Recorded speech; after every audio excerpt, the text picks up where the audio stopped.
in this emerging world where everybody has a PhD in their pocket, right? Or as I prefer to call it, a genie lamp. It's a genie lamp, right? Yeah. Those who flourish are going to be the ones who make the most compelling wishes.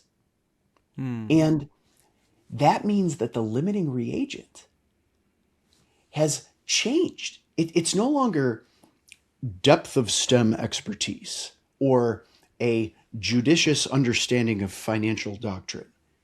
Yeah. Dude, it's imagination. There's an imagination deficit in boardrooms across the world. And I'll talk to the CFOs and the former CEOs who sit on boards of Fortune 500 companies.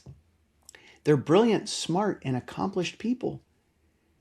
But nobody's ever accused them of being the most creative cats. I see. And I think I really believe we're going to need to see more ingenuity and imagination and creativity in the C-suite and in the board if we're going to get maximum return on investment out of these genie lamps. I see. I understand. So, and this brings us actually to the human aspect, right? So as these AI systems become more capable, what do you think remains like distinctly human in the whole equation? I mean, you've already alluded to that by talking about imagination. Yeah. Is that the only aspect? Well, I personally believe, and my research and my teams over the years, our research has led us to 3 buckets that really seem to endure. The first is, to be sure, ingenuity. And I say this nerd word, ingenuity, instead of, say, imagination, because as I understand it, ingenuity sits at the intersection of 2 classes of creative skill. One is curiosity, right? Asking better questions, right? The mind of a child, like a 6-year-old. Why? Yeah. That matters. But then there's the creativity side. Like, what about this? What about that? And creativity is rarely, and this is, I think, an important emerging point. In fact, it's the basis for a book that I'm in the process of putting together to be published soon by Penguin Random House. But creativity is not a heroic act done in the darkness. It's usually cross-pollination between different disciplines.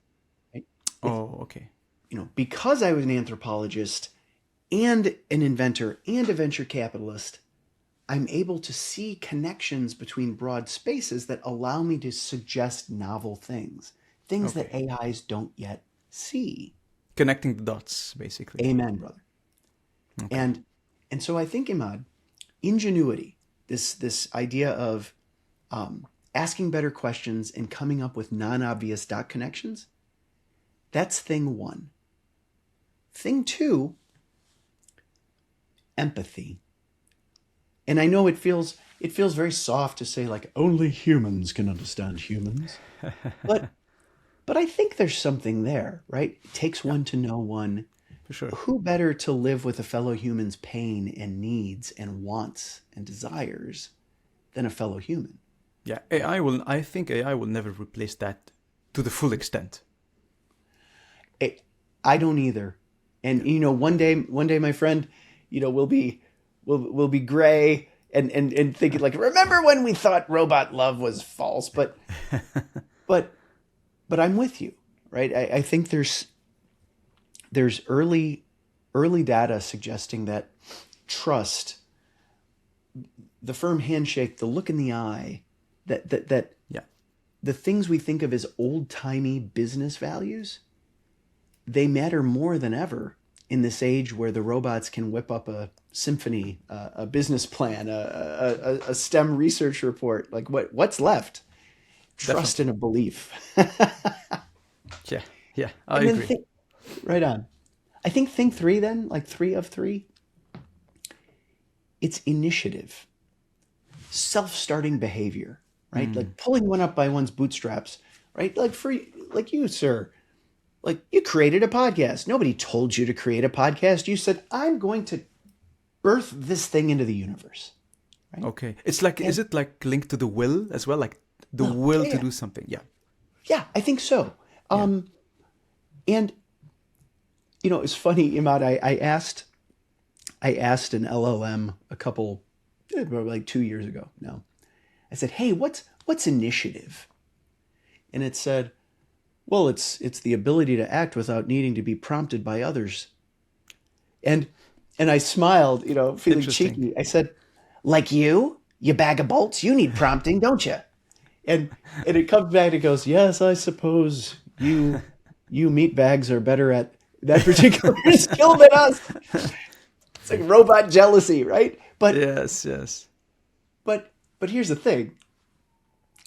That self-starting behavior, that will, in the last year or so, that's come under some pressure because of the rise of agentic AI, OpenClaw, Claudebot.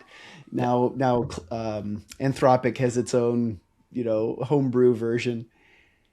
Yeah. But back to your insight, Imad, free will, even those tools require what in philosophy we used to call a prime mover, right? Correct. I need to install it and grant it permissions and make those wishes to the genie lamp. And yes, it's a more self-starting genie than it used to be, but I think humans will remain prime mover. And so I asked that, or I rather, I laid these ideas out to my mom. She was in her last summer with us. She was unfortunately sick with a brain cancer. Oh, sorry to hear that. Oh, thank you, man. Thank you. Yeah, it was tough. But like anything, a blessing in that we had 2 great years, you know, to spend close and quality time towards her end. And so we're out for an ice cream. We would go out for dates on Saturdays. I would take mom out. And she says, so what are you working on? And I says, well, I'm trying to help leaders and humans understand what's still going to matter, you know, with this rise of the robots, as it were. Yeah. And she says, well, what's it going to be? And so I laid out those 3, right? Ingenuity, empathy, initiative. And she gives me this look like only a mom, right? And for those who are watching, right, she leans in. And I go, what? And she goes, no, you can use your nerd words, but I could have told you that when you were 6. and I says, well, what do you mean? And she says, well, it's just the Wizard of Oz, kiddo. It's brains, heart, and courage. Oh, nice analogy. Well, like the takeaway for me is like always listen to your mother, right? Yeah. But Imad, it was a nice analogy because I think what she realized was, even all the way back then, whether it was Frank Baum writing the book or Hollywood making the movie, this idea that head, heart, and character, call it what you want, but that's always going to matter. It always has. It always will. It's just that we're going to be standing on this ever taller mountain of technological enablement. But I prefer to believe that we'll be the ones in the pilot seat. Yeah,